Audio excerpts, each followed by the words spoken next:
stands for corruption. This is the DA difference.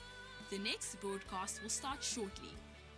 Follow us on social media for the latest in news and politics in South Africa. Like and follow our page on Facebook. Follow us on TikTok, Instagram, and Twitter. Subscribe to our YouTube channel and hit that notification bell so that you don't miss out on anything. Be part of the conversation. Tell us what you think in the comment section. And please like and share our videos with your friends and family. The next broadcast will start shortly. If you care about South Africa and want to make a positive difference, then join the DA. Visit our website at da.org.za for more information. Find out who represents you in your ward and district and who are the DA mayors working for you in your town or city, and which MPs represent you and your causes in Parliament. On our website, you can learn more about our latest campaigns and how you can get involved. Join the Democratic Alliance to rescue South Africa. Become an activist, become a councillor, become a member of Parliament if you care about South Africa. Please visit donate.da.org.za. Donate to a cause you believe in. Donate to make a difference. Let's rescue South Africa. Join the DA, because the DA gets things done.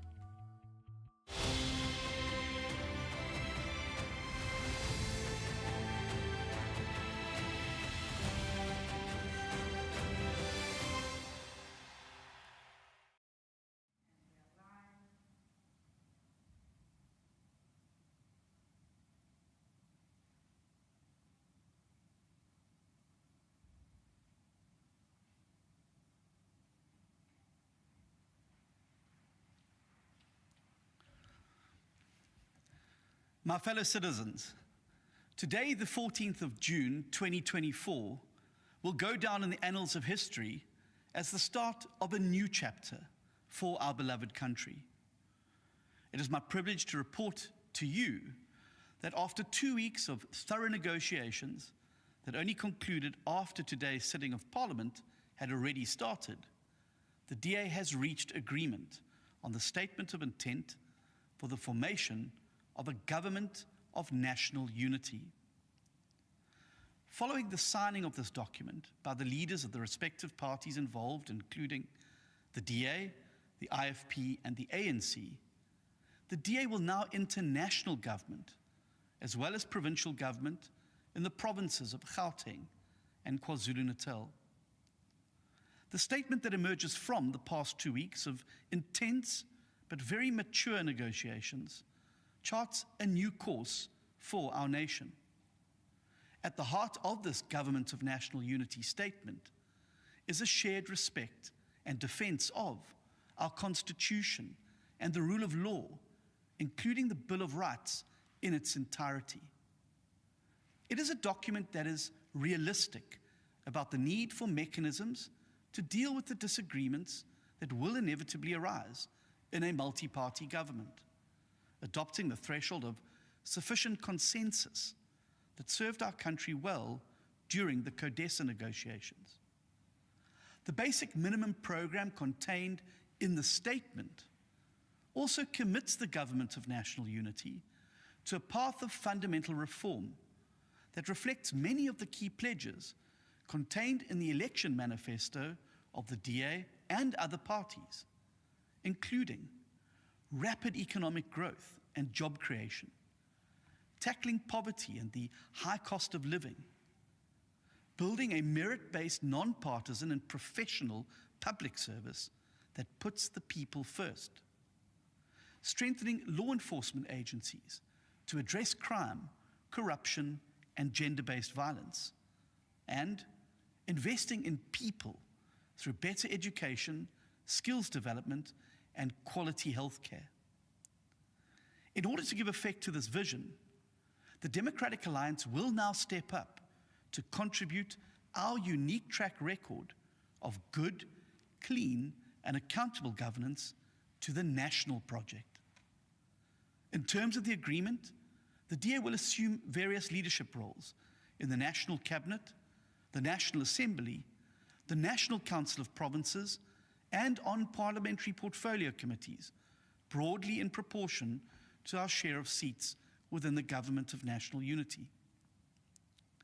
This arrangement ensures that the voices of DA voters will now be heard in all of the rooms where decisions are made about the future of our country. Thanks to the 3.5 million people who voted for us, the DA will no longer only be an opposition party at a national level.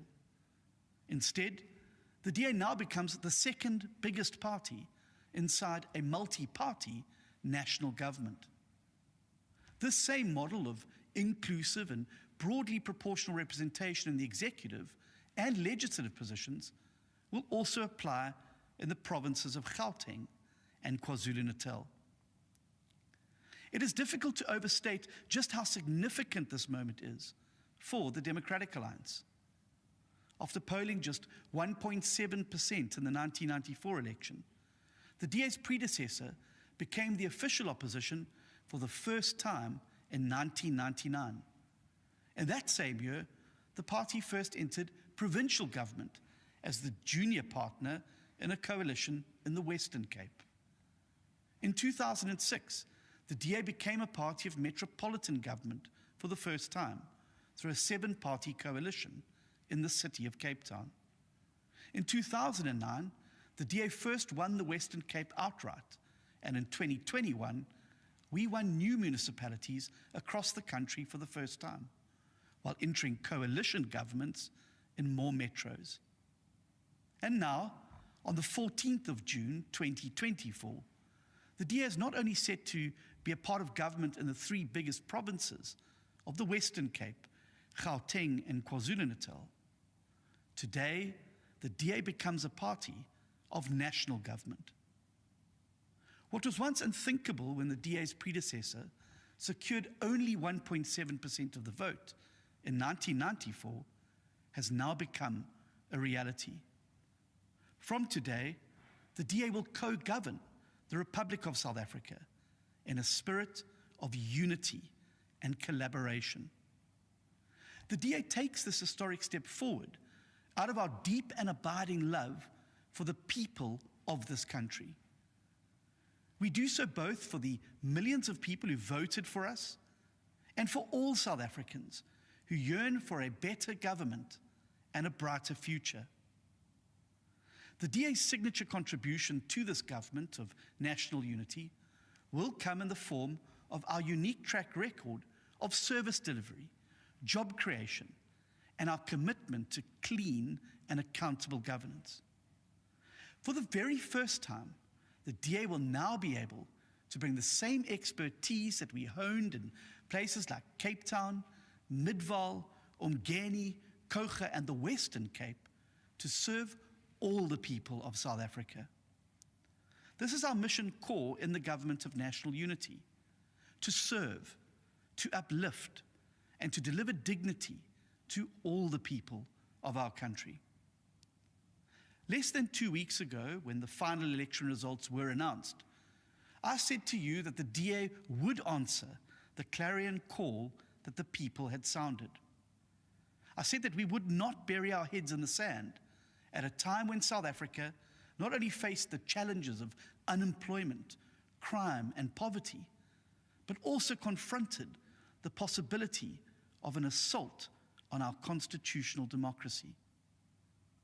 The DA quickly understood that we could not simply sit back and allow a vacuum to form, which would inevitably have been filled by forces that seek to subvert the vision of our Constitution, of a country that belongs to all who live in it, united in our diversity. We also understood that multi-party governments are now the new normal under our proportional electoral system, and that the DA had to quickly adapt to this radically different environment.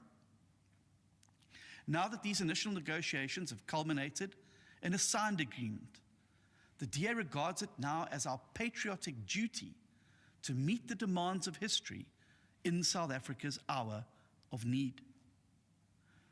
Through their votes, the people have made it clear that they do not want any one party to dominate our society. The people have also told us that the time for finger-pointing is over, and that the time for a new politics of collaboration and problem-solving has arrived. Make no mistake about it, this is not the end of the process, and the road ahead will not be an easy one. The 2-week deadline imposed by the Constitution for the formation of a government is simply not sufficient in this new multi-party context. Even in countries with a long tradition of multi-party government, it usually takes much longer to negotiate a comprehensive agreement.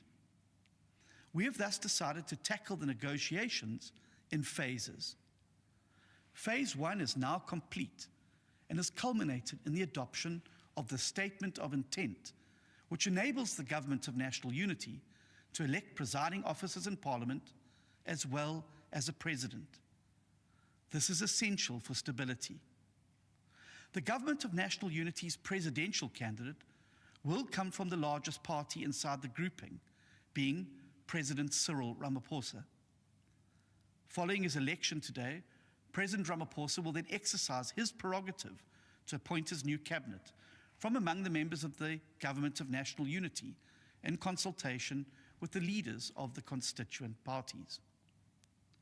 The next phase of the process will then commence in the form of a Lekgotla strategy session to develop a detailed policy agenda, including policy priorities for the Government of National Unity.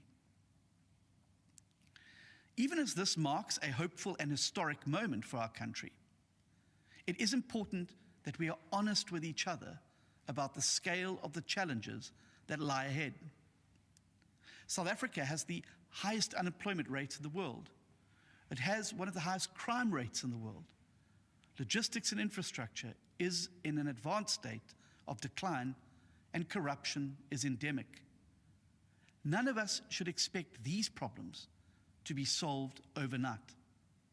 It will take years of sustained hard work, perseverance, maturity, and cooperation across all sectors of society to get our country back on track. But the DA will be there with you, the people of South Africa, for every step along the way of this new journey. We are committed to contributing in any and all ways that we can to rescue South Africa from the path of decline and to ensure that this new chapter is the best one yet for our nation. Even as we acknowledge that the road ahead will be difficult, we also know that today South Africa is a better country than it was yesterday. For the first time since 1994, we have embarked on a peaceful and democratic transfer of power to a new government that will be different from the previous one. Our democracy is maturing, and while it faces serious threats, the formation of the Government of National Unity puts us on a path to full democratic consolidation. More importantly, the DA's participation in this multi-party government is a reason for optimism. As ordinary citizens, workers, business people, and international investors look forward to us contributing our skills in the quest to build South Africa. All throughout the election campaign, I told the nation that help is on the way from the DA. That is a pledge I intend to keep, as demonstrated by our commitment to the Government of National Unity. My fellow citizens, many people here and around the world believe that South Africa's best days are behind it. They are deeply disillusioned by how a country that was once the darling of the world descended into corruption, mismanagement, and economic decline. To those people I say, never ever bet against the people of South Africa. With the DA at the heart of a new multi-party government, South Africa is now ready to write a hopeful new chapter that defies the odds once again. We are a nation of honest, hardworking, and peace-loving people who care for our families, our communities, and our neighbors. We are home to people who conquer hardship and suffering every day just to put food on the table. And we are a country that celebrates in beating the odds and achieving unlikely triumphs.